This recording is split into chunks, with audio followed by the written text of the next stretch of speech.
팬데믹 시대를 거치면서 가장 드라마틱한 성장을 보인 투자처, 아마 가상자산 시장이 아닐까 싶습니다. 최근 시세가 한풀 꺾인 와중에 김남국 의원의 코인 투자 사태로 정치권에서도 관련 법안 논의가 뜨거운 상황이죠. 네, 무엇보다 2025년으로 미뤄진 가상자산 과세에 관심이 높아지고 있습니다. 오늘은 가상자산 관련 법안 움직임과 함께 과세 내용 자세히 짚어보죠. 정의연 변호사 함께하고 계십니다. 어서 오세요, 변호사님. 어서 오세요. 자, 요즘 김남국 의원의 그에게 코인을 보유하고 거래한 정황, 이게 논란이 되고 있습니다. 지난주 국회 본회의에서 또 김남국 방지법이 만장일치로 통과됐다고요. 네, 맞습니다. 일명 김남국 방지법이라고 해서 두 개의 법안이 만장일치로 통과가 원래 되었습니다. 법 이름이 그렇지는 않겠죠? 네, 그 두 가지의 법안의 이름은 네. 공직자윤리법과 국회법입니다. 예. 그래서 공직자윤리법의 개정안에 주된 내용을 살펴보시면 일단은 고위공직자 같은 경우에 재산을 등록하고 공개해야 할 의무가 있는데 이 공개 대상의 재산에 가상자산도 포함하겠다라는 것으로 법안이 통과가 된 것입니다. 따라서 금액과 상관없이 내가 가상자산을 보유하고 있다라고 하시면 이것들을 반드시 등록해야 하고요. 재산이 변동되었다면 주식 재산이 변동된 것과 마찬가지로 가상자산의 거래 내역을 제출해야 되는 의무가 부과되었습니다. 또 마찬가지로 이제 국회법도 개정되어서 통과가 되었습니다. 이 국회법 개정안 같은 경우에는 국회의원 본인, 배우자, 그리고 직계 좀비속이 소유한 가상자산과 발행인의 명단을 반드시 국회 상임위원회에 국회 심사자문위원회에 등록하도록 하는 의무가 부과되었는데요. 특례 조항을 적용을 시켜서 현재 21대 국회부터 이 법안이 적용될 수 있도록 하였습니다. 하지만 지금 이 처벌 규정은 없는 상태이기 때문에 만약에 국회의원 본인이나 가족들이 끝까지 이것들을 숨긴다면 결국에는 은닉할 수밖에 없는 구조가 아니냐라는 비판도 있는 상황입니다. 네. 그럼 무슨 의미 있는 법입니까, 그러면? 마지막 설명에서 허탈해지는데요. 네, 처벌 규정이 이제 국회법 개정안 같은 경우에는 없기 때문에 여기에 대한 비판이 조금 있는 상황인 것 같습니다. 네. 사실 그동안 가상자산 법안 입법 자체가 굉장히 지지부진했는데 그래도 최근에는 그나마 활발해지고 있는 상황이고 정무위에서 이제 가상자산 이용자 보호법이 통과가 됐는데 이게 투자자들을 보호하는 법안이 없어서 사실 그동안 좀 불안했던 게 사실인데 그나마 조금 희망이 보이는데 아직 이게 본회의에서는 처리되지 못하고 있기 때문에 조금 이 부분이 아쉽긴 해요. 어떤 내용을 담고 있나요? 네, 일단은 우리나라 국내외 가상자산 시장이 굉장히 크게 성장을 했는데 여기서 이제 가상자산의 불공정 거래 행위를 규제할 수 있는 법안이 없다라는 비판이 굉장히 많이 쏟아지고 있는 상황이었습니다. 그런데 이제 우리나라에서 최초로 국회 상임위원회를 통과한 가상자산 관련 법안이 생겼다라는 것이 굉장히 큰 의미가 있는 것인데요. 본회의를 지금 통과를 하지 못했기 때문에 아직 생성 단계는 아니지만 본회의 통과가 무난히 예상된다 이런 의견들이 많이 있는 것 같습니다. 구체적으로 법안의 내용을 좀 살펴보면 먼저는 가상자산이 과연 무엇인지에 대한 정의 규정부터 마련했다. 이것도 굉장히 큰 의미가 있고요. 가상자산의 범위를 세분화하는 법안을 마련했다라는 것에 대해서 좀 의미가 있을 것 같습니다.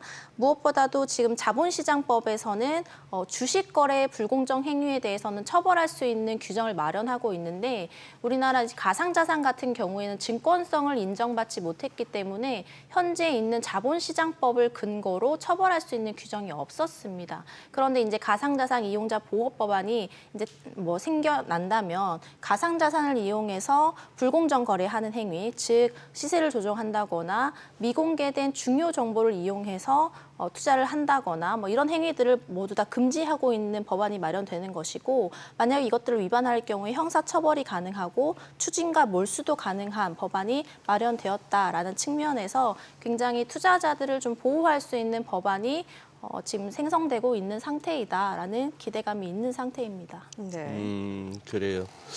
자, 그러면 지금 그래도 제일 관심 있는 건 이제 과세 부분인데요. 이렇게 변호사님 설명을 듣다 보니까 앞부분에서 일단 신고 안 해도 별 방법이 없다 해서 큰 기대는 안 하고 이제 궁금한 부분으로 갑니다. 네네. 그러니 가상화폐의 투자를 통해서 수익을 낸 경우에는 세금 매기겠다는 그 얘기죠. 네, 맞습니다.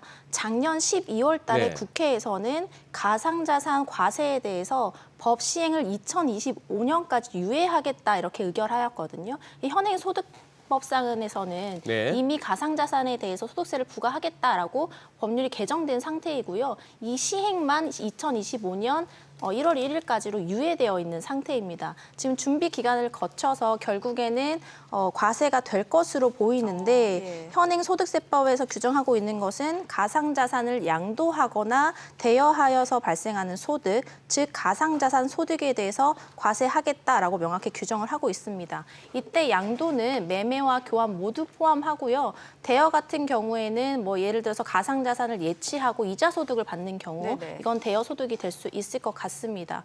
세율 같은 경우에는요, 일괄적으로 20% 기타 소득세율을 적용하겠다라고 했고요. 여기에 지방소득세 2%가 부과가 되면 총 22%의 세율이 부과될 것으로 보입니다. 그렇다면 모든 가상자산 소득에 대해서 세율을 매겨 과세하느냐? 그건 아니고요. 연 250만 원 이하는 비과세이고요. 250만 원을 넘는 소득에 한해서만 과세하겠다라고 규정을 하고 있습니다.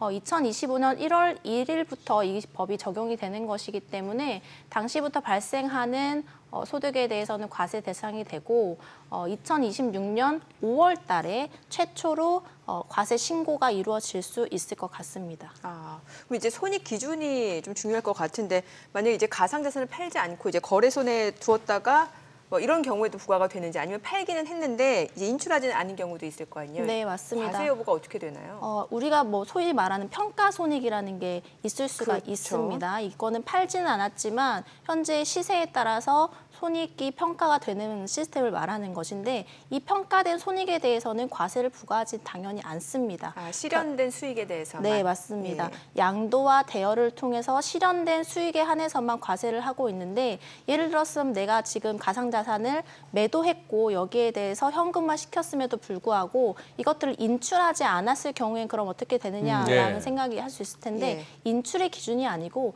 양도해서 현금화 시켜서 소득이 발생했다면 거기에 대해서는 과세를 하게 된다라고 생각하시면 될 것 같습니다. 네. 그걸 누가 정확하게 알고 과세합니까? 아니면 그 투자자들이 뭐 신고를 해야 신고를 돼. 해야 자진 신고 자진 신고. 네, 하셔야 자진 신고? 네, 약간 안- 종합소득세 네, 신고하듯이. 맞습니다. 네. 아까 저 가상화폐 김남국 방지법이 무슨 가상화폐 그런 거 자산 갖고 있으면은 신고하자 안 해도 특별한 뭐 그건 없다 하셨는데 그럼 과세 신고 안 하면은요? 거기에 대해서는 당연히 가산세가 부과되고 거기에 따른 처분이 있을 수 있겠죠, 국세청에서. 우리가 종합소득세를 자진 신고해야 되는 시스템과 동일하시다 이렇게 생각하시면 됩니다. 네. 안 하고 그거 버티면은 결국 국세청에서 다 추적이 됩니까? 그렇죠. 네, 나중에 이게 보면은 몇 년 동안 추징하잖아요. 네, 맞습니다. 이게 소득세로 부과되는 것이기 때문에 맞습니다. 만약에 대부분은 뭐 아직 뭐 가상화폐 이쪽은 물려있다 하시는 분들이 더 많은데 뭐 세금 낼 일은 없을 거고 그러면 네. 손실이 났을 때는 네, 맞습니다. 손실이 났을 때는 당연히 이게 뭐 과세가 될 일은 없고요. 소득이 생겼을 경우에만 과세 대상이 된다라고 생각하시면 되겠습니다. 한번 잘해서 벌어서 세금 냈어요. 그 다음번에는 약간 손실을 봤어요. 환급 됩니까? 구체적인 가이드라인에 대해서는 지금 뭐 마련되고 있다. 저도 이 정도만 알고 있는 상태입니다. 네. 소급 적용은 힘들 것 같아요. 아무래도. 이게 벌면 내고 터지면 그냥 알아서 감당해라. 결국에는 네. 주식도 우리가 마찬가지잖아요. 하기야 뭐 소득세를 주식도 내는 거하고 그렇다. 똑같습니다. 네. 주식도 그렇잖아요. 맞아요. 예. 뭘 그렇게 한심한 듯이 바라보십니까? 티가 났네요. 티가 났어요. 예. 자, 그리고 과세를 하게 되면 취득가액이 좀 중요하잖아요. 그러면 이제 이걸 기준으로 손익을 따지게 되는 건데 사실 그럼 투자자 입장에서는 취득가액이 높아야 그 매도했을 때 그 수익이 상대적으로 낮으니까 과세를 그러니까 세금을 덜 낼 수 있는 거잖아요. 네, 맞습니다. 결국에는 소득 금액을 어떻게 산정하느냐를 좀 보여드려야 될 것 같은데요. 소득 금액 같은 경우에는 양도 대가에서 내가 취득한 가액과 필요 경비를 차감해서 발생을 한 금액을 계산할 수 있습니다. 소위 말해서 내가 판 돈에서 내가 취득한 돈을 빼고 거기서 내가 만약에 경비가 발생했다면 해당 경비까지 차감하는 것으로 소득 금액을 계산을 하게 되는데 결국에는 이 취득 가격이 높으면 높을수록 소득 금액은 낮아지는 형태이기 때문에 취득가액을 어떻게 설정하느냐가 그렇죠. 소득 금액을 산정하는 어떤 기준점이 될 수 있을 것 같습니다. 그렇다면 이 취득가액은 어떻게 기준점으로 삼을 수 있느냐 궁금해하실 텐데요. 두 가지 방법을 법에서는 정하고 있습니다. 법 시행 전날의 시가인데 2025년 1월 1일부터 적용을 한다고 했기 때문에 2024년 12월 말일에 형성된 시가 이것들이 취득 가액이 될 수 있고요. 예. 만약에 내가 실제 취득한 취득 금액이 있을 텐데 해당 취득 금액이 이 법 시행 전날의 시가보다 좀 더 높다 하면 이 높은 금액을 적용하는 것이 소득세를 낼 때 절세할 수 있는 그렇죠. 방법이기 때문에 둘 중에 유리한 방법을 선택해서 취득가액을 신고하시면 됩니다. 아. 그리고 여기서 발생하는 필요경비 같은 경우에는 뭐 입출금 수수료라든지 아니면 세무 관련 비용을 지출했다면 해당 경비도 필요경비로 산입하실 수가 있고요. 내가 만약에 가상자산을 매매하거나 교환한 것이 아니라 채굴한 당사자다. 이렇게 하시면 채굴하는 데 드는 비용들, 전기료라든지 임차료 같은 것들도 필요경비로 산입해서 계산하실 수가 있겠습니다. 세무사한테 문의하는 게 빠르겠네요. 네, 맞습니다. 필요 경비를 어떻게 일일이 다 저희가 그러니까 산정을 저거를 하겠어요. 갖다가 네.